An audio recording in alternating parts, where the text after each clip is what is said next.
ناظرین، minute mirror news کے اس شو میں آپ سب کو خوش آمدید۔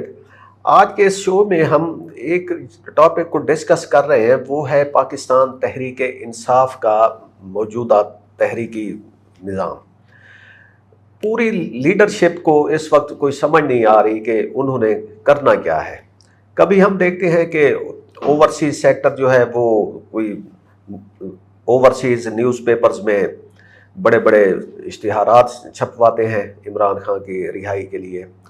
کبھی ہم دیکھتے ہیں کہ عمران خان کے جو صاحبزادے ہیں وہ امریکہ کا دورہ کرتے ہیں اور پھر وہ واپس لندن چلے جاتے ہیں۔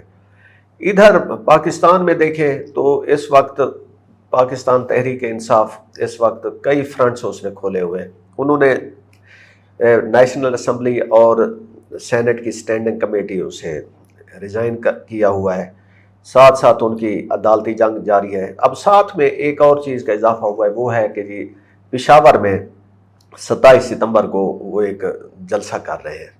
پشاور ان کا اپنا ہوم گراؤنڈ ہے، ٹاف ہے اپنی، ان کی وہاں پہ اپنی حکومت ہے، اور وہاں پہ جو ان کا جلسہ کرنے کا فیصلہ ہے اس کے اوپر کافی ساری آج کل ڈسکشن ہو رہی ہے۔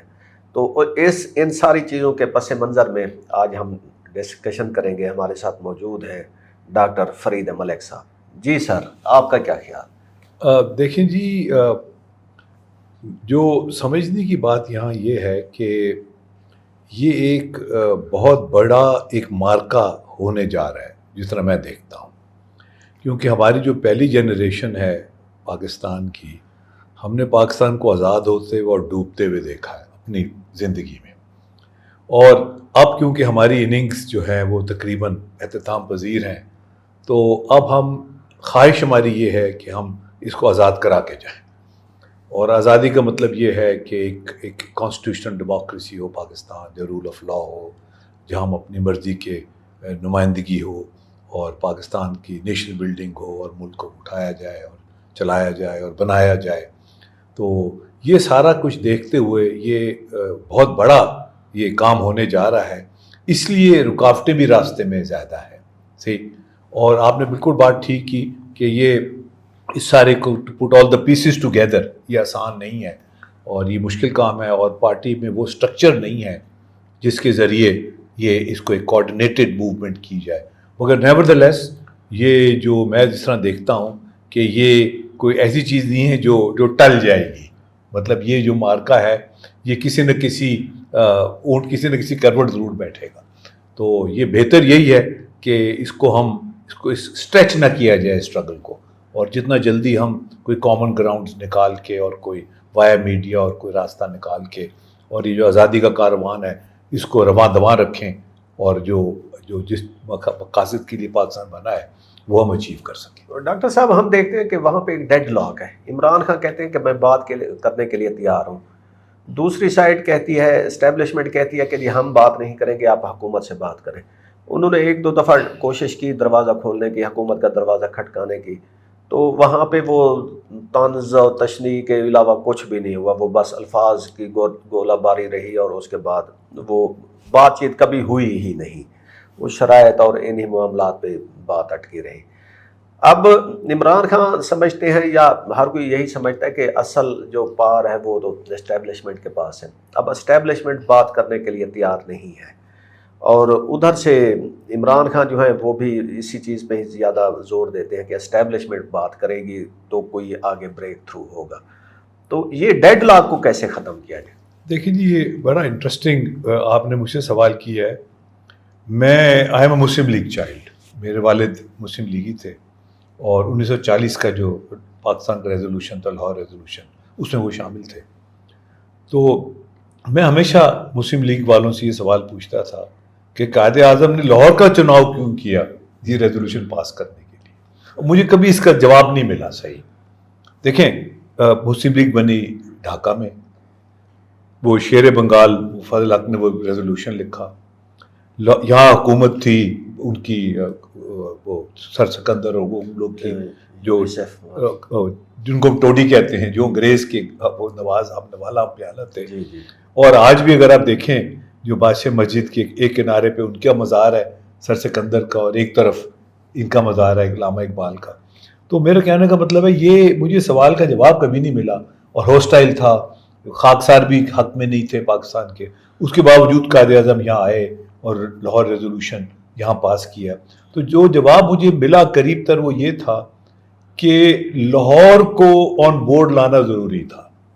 اس کے بغیر جو پاکستان کی جو بیس تھی نا وہ لاہور کو بنانا ضروری تھا. اس لیے قائد اعظم نے وہ رسک لیا اور یہاں پہنچے اور ریزولوشن پاس کیا. اب بھی میں سمجھتا ہوں کہ جو ٹاس اپ ہے وہ پنجاب میں ہے, صحیح, اور اس کو کسی طرح اوور کم کرنا ہے اس ٹاس اپ کو. اور اس ٹاس اپ میں جو ہے اب پنجاب میں کیونکہ اسٹیبلشمنٹ کی سب سے زیادہ پنجے جو گڑے میں ہیں وہ پنجاب میں ہیں, اور خاص طور پہ پنجاب پولیس جو ہے وہ بہت گڑی ہوئی ایک ٹھکی بھی ایک وہ اسٹیبلشمنٹ کی وہ ایک عام ہے. اس سے ڈیل کرنا, اس کو چیلنج کرنا, اس کو لے کے آگے جانا یہ آسان کام نہیں ہے, مشکل کام ہے. اور میرا خیال ہے یہ دونوں پارٹیز نے انڈر ایسٹیمیٹ کیا اس چیز کو, ایک قبولیت اور مقبولیت, اور دونوں انہوں نے ایک دوسرے کو انڈر ایسٹیمیٹ کیا. ریزسٹنس کا ان کا خیال تو اتنی نہیں ہوگی کیونکہ ہمارے یہاں سیاسی ریزسٹنس عام طور پہ اتنی نہیں لانگ ڈران ہوتی. اور اسی طرح جو اسٹیبلشمنٹ کی طاقت ہے وہ بھی اس کا اتنا استعمال کبھی نہیں ہوا آج تک ہماری ہسٹری میں جو اس وقت ہو رہا ہے. تو یہ ایک کافی گمبھیر سچویشن ہے, اور لاہور جو ہے یہ ایک امپورٹنٹ رول اس نے پلے کرنا ہے. اچھا, جنگ جو ہوئی پچھلے دنوں بھارت کے ساتھ, تو اس کے بعد ملک میں اور بیرون ملک رہنے والے پاکستانیوں ان میں ایک خیال یہ پیدا ہوا کہ بھی سیاست اپنی جگہ, عمران خان اب ان کی مقبولیت اپنی جگہ پہ قائم ہے, لیکن ساتھ ساتھ یہ بھی ایک حقیقت ہے کہ ہمیں ایک مضبوط فوج کی ضرورت ہے, کیونکہ اس کے بغیر ہم نے جو دوسرے ممالک کا حال ہے وہ ابھی دیکھ رہے ہیں, جو یعنی کہ ہمارے سامنے اور ہمارے ارد گرد سب کچھ ہو رہا ہے. تو اس میں جو پاک فوج کی اہمیت ہے یا کردار ہے اس کی قدر بہت بڑھ گئی ہے. وہاں پہ لوگ یہ زور دے رہے ہیں کہ عمران خان چونکہ وہ موسٹ پاپولر لیڈر ہیں, اس میں کوئی شک نہیں ہے, and I think he is the only popular leader جو ایک نیشنل مین سٹریم اس میں اگر کسی کو گنا جائے. باقی جو پاپولر لیڈر ہیں اگر ہم دیکھیں کہ منظور پشتین ہے, مہرنگ بلوچ ہے یا الطاف حسین ہے, تو وہ ایک قومی دھارے میں نہیں آتے, یا ان کو ہم نے ایک خود سے سائڈ لائن کر دیا ہے انفارچونیٹلی. تو اس میں یہ جو دو پاور ہیں عمران خان اور اسٹیبلشمنٹ, ان کا یعنی کہ ان کو آپس میں قریب لانا بہت ضروری ہے, اس ملک کے لیے بھی یہ بہت ضروری ہے. تو یہ چیز ان دونوں جو پاور کے وہ پلر ہیں ان میں کیوں نہیں ریئلائز ہو رہی, جبکہ عام لوگ یہ سوچ رہے ہیں؟ عام لوگوں کی یہ خواہش ہے کہ یہ دونوں اور ہونے بھی چاہیے, اس میں کوئی وہ نہیں ہے. دیکھیں جو اس میں کوئی شک نہیں ہے کہ ہمیں ایک اسٹرانگ فوج چاہیے, اور خاص طور پہ جو خطہ ہے اس کو اکٹھے رکھنے کے لیے. اور اس میں مگر فوج سب سے زیادہ اسٹرانگ تب ہوتی ہے جب وہ بیرکس میں ہو. یہ فوج کا جو ہے جگہ وہ بیرکس ہے. دیکھو نا, جب وہ بیرکس یا بارڈر, جب وہ بیرکس یا بارڈر سے نکل کے کوئی رول پلے کرتی ہے تو وہ اس طرح اس کا رول نہیں ہوتا جو ہونا چاہیے. اب بھی ان کا رول, میں وہی بات کر رہا ہوں کہ ان کے لیے تالیاں بہت, یعنی کہ قبولیت بہت زیادہ اس لیے بڑھی ہے کہ جب انہوں نے بارڈر پہ ایک اینمی کو منہ توڑ جواب دیا. جی جب فوج اپنا کام کرتی ہے تو کیا بات, بالکل بیرکس اور بارڈر کے میں تو کوئی وہ نہیں ہے. اور دوسری یہ بھی ہے کہ عمران خان بھی جو لیڈر ہیں وہ بھی ایک اسٹرانگ فوج دیکھنا چاہتے ہیں, وہ ویک نہیں کر چاہتے فوج کرنا, مگر with the parameters of constitution.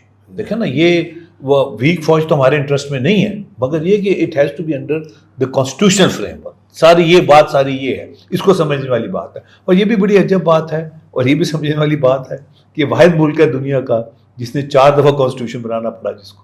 دیکھیں یہ اب امریکہ کا جو کانسٹیٹیوشن 250 سال سے ایک ہی آئین چلا آ رہا ہے, فیلاڈیلفیا میں بنا آج تک وہی آئین چلا آ رہا ہے. ہمیں 4 دفعہ بنانا پڑا ہے نا, اور 56 میں بنایا ہم نے, 62 میں بنایا, 72 میں انٹرم کانسٹیٹیوشن بنا, اب 73 کانسٹیٹیوشن بنا ہے, اس کے بھی پیچھے پڑے رہتے ہیں پے در پے. تو دیر ہیز ٹو بی, دیکھیں جو کانسٹیٹیوشن ہوتا ہے یہ ایک ایگریمنٹ ہوتا ہے between the rulers and the ruled, اور اس ایگریمنٹ کو آنر کرنا اور اس ایگریمنٹ کو لے کے چلنا اور افہام و تفہیم سے چلنا، کنسنسس سے چلنا، یہ بہت ضروری ہے فیڈریشن کی اسٹرینتھ کے لیے، ورنہ فیڈریشن کمزور پڑ جاتی ہے۔ تو ڈاکٹر صاحب اب ان سارے حالات کے تناظر میں پی ٹی آئی کے لیے کیا بیسٹ آپشن ہے؟ وہ جو تحریک ہے، جلسے، جلوس، ریلیز، اس کے لیے کیا وہ حالات اس کے لیے سازگار ہیں یا اس سے کوئی بریک تھرو ہوگا؟ دیکھیں جی، پی ٹی آئی کے پاس تو کوئی اور آپشن نہیں ہے۔ وہ کہتے ہیں نا کہ اب ایسی جگہ ہے کہ واپس بھی نہیں جا سکتے اور آگے بھی جانا مشکل ہے، سو وہ تو فائٹ آن، دیکھیں نا، اور تو یہ ان کے لیے واپس جانا مشکل ہے۔ مگر میرا یہ خیال ہے کہ میں آپ سے یہ ایگری کرتا ہوں کہ دونوں پلرز جو ہیں ان کو کوئی کامن نیگوشیٹڈ سیٹل میں پہنچنا چاہیے، اور جو بیرکس میں جانا بھی ہے وہ اوور نائٹ نہیں ہوگا، وہ ایک طریقہ کار سے اس سے ہوگا تاکہ فوج کا بھی نقصان نہ ہو اور جو پولیٹیکل فورسز ہیں وہ بھی آہستہ آہستہ اپنی جو لاس گراؤنڈ اس کو ریگین کریں۔ تو بہتر تو نیگوشیٹڈ سیٹلمنٹ ہی، اس پہ میں بالکل آپ سے متفق ہوں، اور ہونا بھی چاہیے، اور یہ کسی کے انٹرسٹ میں نہیں ہے کہ یہ دونوں پلرز جو ہیں یہ آپس میں ایک دوسرے کے آمنے سامنے ہوں۔ اس سے یہ ہے کہ نہ ہماری معیشت ٹھیک ہوگی، نہ اسٹیبلٹی آئے گی، اور نہ ملک آگے جا سکے گا۔ لیکن ہم دیکھ رہے ہیں کہ جو آج کل حالات ہیں ہمارے سامنے، کوئی آگے کی بہتری کی امید کم ہی نظر آ رہی ہے۔ جس طرح کے عدالتوں سے فیصلے آ رہے ہیں یا نئے نئے کیسز بن رہے ہیں، ابھی کل کے دن میں ہم نے دیکھا کہ کئی لیڈرز کے خلاف اریسٹ وارنٹ جاری ہو گئے ہیں، نااہلیاں ہو رہی ہیں، اور اس کے اوپر پھر فوراً بائی الیکشن کا اعلان کیا جا رہا ہے۔ تو یہ تو یوں لگتا ہے کہ جیسے کہ ایک وار ہے جو کہ چل رہی ہے، اور اس میں کوئی نیگوسیشن والا پہلو نظر ہی نہیں آ رہا۔ آپ نے بڑا اچھا لفظ یوز کیا وار کا، کیونکہ وار میں وہ کہتے ہیں everything is fair in love and war, تو وہی ہو رہا ہے اس وقت کہ آپ قانون چینج کر دیں، آپ ججز کو ہٹا دیں، تو وہ یہ تو اب سسٹم جب تک نہیں چلے گا، سسٹم سیلف کریکٹنگ ہوتا ہے، دیکھیں، اور قانون سسٹم سیلف کریکٹنگ ہوتا ہے، تو either there has to be a self correcting mechanism or there has to be a negotiated settlement۔ یہ آرم ٹوسٹنگ سے اور دھکم پیل سے فیصلے نہیں ہوتے، اگر ہوتے ہیں تو وہ دیر پا نہیں ہوتے، ہے نا۔ یہ ہسٹری کا ایک سبق ہے کہ یہ دیر پا فیصلے جو ہیں وہ جب تک سسٹم جو ہے وہ نہیں چلتا، دیر پا فیصلے تو آپ کے سامنے ہی ہے جو جوڈیشری کے حالات ہیں، ججز خود انصاف مانگ رہے ہیں، تو عام انسان کو انصاف کہاں سے ملے گا؟ اور آن ٹاپ آف دیٹ جو ہماری جو بیوروکریٹک سیٹ اپ ہے، جو ایڈمنسٹریٹو مشینری ہے، وہ بھی پرفارم نہیں کر رہی، ان کو مراعات دی جا رہی ہیں، ان کو فیسلٹیز دی جا رہی ہیں ہر قسم کی، اور پرفارمنس ان کی امپروو نہیں ہو رہی، ہے نا، وہ وہیں کی وہیں ہیں۔ تو یہ اوور آل ہم لوگ ابھی بھی we don't realise the gravity of the situation, because میں سمجھتا ہوں we are not moving in the right direction. Doctor صاحب، آپ نے کبھی اس طرح کے حالات دیکھے تھے پاکستان میں؟ Like you have seen martial laws, ٹھیک ہے، اس کے بعد جو سویلین مارشل لا تھا وہ دیکھا، ہائبریڈ نظام جو ہے وہ بھی دیکھا ہے، اور آج کل کا جو سپر ہائبریڈ نظام ہے یہ بھی دیکھ رہے ہیں۔ اس طرح کے حالات کبھی پیچھے تھے؟ سپریشن یا وہ فریڈم آف پریس پہ وہ، یا جوڈیشری میں اتنا ٹرمائل اور رائٹس ایکٹیوسٹ پہ جتنا کریک ڈاؤن، اس طرح کے حالات پہلے کبھی آپ کی نظر سے گزرے ہو؟ دیکھیں جی، دیکھنا تو دور کی بات ہے، میں کبھی سوچ بھی نہیں سکتا جو میں نے 4 دن گزارے دریا چناب کے کنارے بیٹھ کے، جب میں نہ آگے جا سکتا تھا نہ واپس آ سکتا تھا، نومبر 2014 میں نے کبھی نہیں سوچا تھا کہ میں اپنی زندگی میں اپنے ملک میں اس طرح محصور ہو جاؤں گا، کبھی نہیں سوچا تھا۔ اور ایک پھر سٹیج آئی 4 دن کے بعد، میں نے کہا یار اب تو واپس ہی چلیں، تو بڑی مشکلوں سے، وہ کبھی کچا کبھی پکا، کبھی پانی کبھی ناکا، بڑی مشکلوں سے میں 4 دن کے بعد لاہور پہنچا۔ میں نے اپنی زندگی میں یہ کبھی سوچا بھی نہیں تھا کہ میں اپنے ملک میں محصور ہو سکتا ہوں۔ جنازے نہیں جا سکتے، براتیں نہیں جا سکیں، ایمبولینس نہیں جا سکیں، اتنا وہ کریک ڈاؤن تھا اور اتنا بلاکڈ تھا، میں کبھی نہیں سوچ سکتا تھا۔ دیکھنے کی تو دور کی بات ہے، کبھی سوچ بھی نہیں سکتے تھے، اور یہ ہوا، یہ ریئلٹی ہے۔ 2014 کی جی 2014 جو نومبر، ادھر سے کوئی وہ جلوس، جب انہوں نے وہ مارک کال کی ہوئی تھی اسلام آباد پہ، اچھا تو انہوں نے وہ سارے رستے بند کر بالکل ٹوٹلی رستے بلاک تھے۔ فائنلی پھر میں شیخ اوپرا پہنچا واپسی کے لیے، وہ بھی بلاک تھا۔ تو پھر میں نے پوچھا پولیس والوں سے، پولیس نے کہا جی ہمیں تو آرڈر ہیں اور یہ چند دن بلاک ہی رہے گا، اب آپ شیخ پورہ میں ہوٹل میں کوئی کمرہ بک کرا لیں. تو وہ پھر میں نے گاڑی پارک کی، تو کیونکہ ہم بھی پرانے کھلاڑی ہیں اس فیلڈ کے، تو میں نے پھر لوگوں سے پوچھا، میں نے کہا یار یہ کوئی چھوٹا موٹا پولی شولی نہیں ہے یہاں ادھر اس کے نہر کے اوپر، مگر نندی پور ہے وہ. تو انہوں نے کہا ہاں جی یہ 6 کلومیٹر پہ ایک پلی ہے چھوٹی، اس سے چھوٹی گاڑی گزر جاتی ہے، تو آپ کی گاڑی گزر جائے گی، مگر اکیلے نہ جانا، وہاں لوٹ لیتے ہیں. تو کل رات کو بھی انہوں نے کچھ فیملیز کو وہاں لوٹا، بدتمیزی بھی کی، تو ڈونٹ گو لون. میں نے کہا ٹھیک ہے. میں رک گیا، پھر میں نے 3-4 گاڑیاں روکی، پھر ہم نے کانوائے بنایا 4-5 گاڑیوں کا، ہم فلیش لائٹ کرتے ہوئے وہ پلی کراس کر کے ہم دوسری طرف گئے، اور پھر میں لاہور گھر پہنچا 11 بجے رات کو. تو یہ میں نے کبھی نہیں سوچا تھا کہ میری زندگی میں نہیں، ہم تو فرسٹ بورن جنریشن ہے پاکستان، ہم نے بڑے بڑے اتار چڑھاؤ دیکھے ہیں، بڑے بڑے مارکے دیکھے ہیں، گولیاں بھی چلتی دیکھی ہیں جی، لوگوں کو لاشیں بھی دیکھی ہیں، لوگوں گرتے بھی دیکھا ہے جی، مگر یہ سطح جو بلاکیٹ تھا میں نہیں کبھی سوچ سکتا تھا کہ یہ ہو سکتا ہے پاکستان. لیکن آپ اس کے بعد جو حالات ہوئے کہ وہ لوگوں کے گھروں میں پولیس گھسی، ہاں اور بالکل پوری فیملیز کو بالکل وہ ہوا، یا جس طرح کا الیکشن کے ساتھ حشر ہوا، یہ کبھی آپ نے پیچھے سارے الیکشن آپ دیکھتے آئے ہوں جی ایٹ لیسٹ. جی جی. تو چھوٹی موٹی تو وہ جیسے ہوتا ہے کہ پری پول ریگنگ ہوتی ہے یا کچھ اس میں، لیکن اس طرح کا ایک پورا الیکشن ہی متنازع اصل بنا دیا گیا اصل ہے. میں اسٹیبلشمنٹ کو الیکشنز میں 2 دفعہ شکست ہوئی ہے، 1970 اور 2024. وہ ہوا یہ کہ دونوں دفعہ جو کیلکولیشنز تھی وہ غلط تھی اسٹیبلشمنٹ کی. 1970 میں ان کی کیلکولیشن یہ تھی کہ کوئی پارٹی ایبسولوٹ میجورٹی لے کے اسمبلی میں نہیں آئے گی، اور وہ جب الیکشن انہوں نے فری اینڈ فیئر کرایا، مگر وہ ان کی جو اسیسمنٹ تھی وہ غلط ثابت ہوئی، اور 2 بڑی پارٹیز ایمرج ہو گئی، ایک ویسٹ پاکستان میں ایک ایسٹ پاکستان. دوسرا 2024 کا الیکشن بھی جو تھا وہ ہر چیز وہ کر چکے تھے پری پول ریگنگ میں ٹو میک شیور کہ یہ کسی بھی طریقے سے یہ نہیں جیت سکتے. مگر وہ جو عوام کا ریئیکشن تھا اور جس میں لوگوں نے وہ الیکشن خود لڑا، اور یہ پاکستان یہ بھی ایک تاریخی ایک بڑا سبق آموز الیکشن تھا کہ لوگوں نے خود جا کے لوگوں کو بتایا کہ جی آپ نے اس پہ نشان لگانا ہے، یہ انتخابی نشان ہے، یہ فلانا ہے، اس کو ووٹ دینا ہے، پرچیاں پہنچائی لوگوں کے گھروں میں، لوگ نکلے اور لوگوں نے ووٹ ڈالا. یہ بھی اسٹیبلشمنٹ کے لیے ایک سرپرائز تھی. تو 2070 کا الیکشن اور 2024 کے الیکشن میں اسٹیبلشمنٹ کو سرپرائز ہوا. جی یہ ہم نے دیکھا 1970 کا الیکشن ہے کہ اس میں جس کو ٹکٹ ملا، چاہے وہ اسی وقت وہ ہوتا نا کہ کھمبے کو ٹکٹ دیا، بالکل. اور یہی چیز پھر شاید 2024 میں بالکل کے الیکشن میں بھی ہوا، اور یہ دونوں دفعہ یہ ایک طرح کے انقلاب تھے. بالکل تھے انقلاب، بالکل. تو اس وقت جو انقلاب تھا وہ اس کا فائدہ یہ ہوا کہ آپ کا پاکستان ایک حصہ علیحدہ ہو چکا تھا، لیکن اس انقلاب کی وجہ سے جو ہے نا ایک اب جب موجودہ پاکستان ہے یہ کھڑا ہو گیا، اور اب ایٹمی طاقت بھی بن گیا، ایک انڈسٹریل پاور بھی ہے، جو اب یعنی کہ ایک مین سٹریم کنٹری ہے دنیا کا انٹرنیشنل، اس میں اس کی وہ ہے. اب ایک 2024 کا الیکشن ہے، اس میں وہ انقلاب آیا لیکن اس کو دبا دیا گیا. آپ نے بڑا اچھا لفظ کیا کہ پاکستان کھڑا ہو گیا. پاکستان کھڑا اس لیے ہوا کہ وہ ایک دور سیولین سپرمیسی کا تھا. وہ واحد دور تھا سیولین سپرمیسی کا جب ہم نے دیکھا کہ وہ واقعی عوام دوست ایک حکومت تھی. پالیسیز اپنی جگہ، آج بلکہ صبح میں آرٹیکل لکھ رہا تھا اسٹیٹ اونڈ انٹرپرائزز پہ بھی غلطیاں بھی ہوئی، یہ بات نہیں ہے، مگر وہ جو دور تھا نا قوم کو اٹھانے کا، بیسک انڈسٹریلائزیشن کا، ڈیفینس پروڈکشن کا، نیوکلیر پروگرام کا، وہ جو سارا لفٹ کیا گیا نا قوم کو، بالکل وہ اسی وجہ سے ہوا. دیکھو نا اسی کے مومنٹم ہم چل رہے ہیں آج بھی.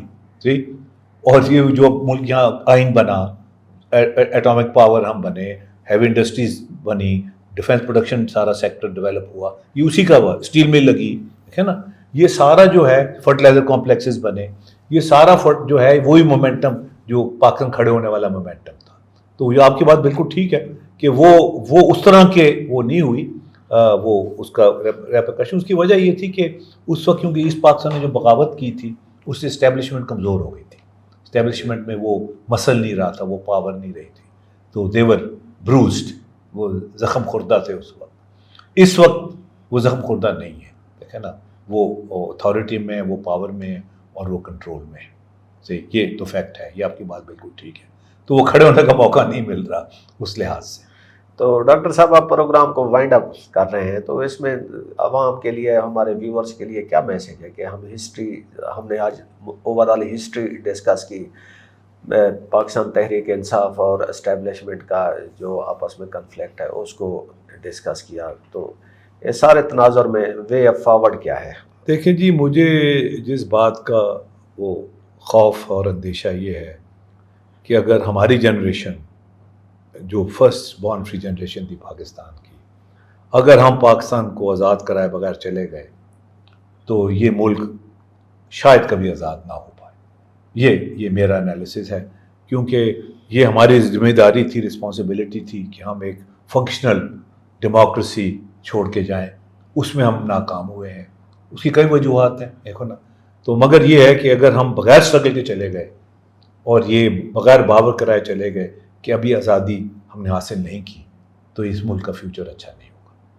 یہ میرا ابھی بھی آزادی کی جنگ جاری ہے، جی بالکل جاری رہے گی، اور کوئی آپشن نہیں ہے، اور کوئی نو ادر آپشن. ہمیں اجازت دیجیے، خدا حافظ.